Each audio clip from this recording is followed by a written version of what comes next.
બામભણિયા માનની ધારાસભ્ય શ્રી જીતુભાઈ વાઘાણી તમને વિનંતી છે, ગુજરાત સરકાર ભારત સરકારને વિનંતી છે કે અમે 2 દિવસથી અહીંયા પોખરા નેપાળમાં ફસાયેલા છીએ, તો અમને કોઈ મદદ થાય કઈ વ્યવસ્થા કરો, અમને નીકળવાની કાઢવાની કોઈ પણ વ્યવસ્થા.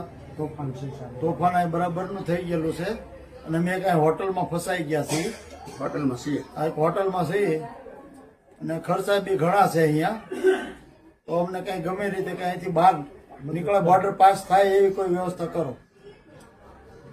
માન્ય શ્રી જીતુભાઈ વાઘાણી તથા નિમુભાઈ બામણિયા, હું આપને વિનંતી કરું છું કે હું નારી ગામથી ટૂર યાત્રા લઈને નીકળ્યો હતો અને જો કે દર્શન ઘણા કર્યા અને બાકી અમે નેપાળની અંદર પશુપતિનાથના દર્શન કર્યા. ત્યારબાદ અમે પોખરા આવ્યા. પોખરામાં આવતા અહીંયા તોફાન શરૂ થઈ ગયું. આજે સવારથી એક હોટલની અંદર અમે છીએ. પણ ભારત સરકારને, ગુજરાત સરકારને મારી નમ્ર વિનંતી છે. હું પણ નારી ગામનો એક બુથ પ્રમુખ છું. આપ સૌ જાણો છો, જીતુભાઈ સહિત જાણે છે મને. તો આની અંદરથી મારા પેસેન્જર, મારા બધા વડીલો અને મારી માતાઓ ફસાણા છે, તો આમની મદદ કરી અને બહાર કાઢો એવી હું વિનંતી કરું છું. અને ગુજરાતની અંદર પહોંચાડવા અથવા બોર્ડરની અંદર પહોંચાડવા વિનંતી.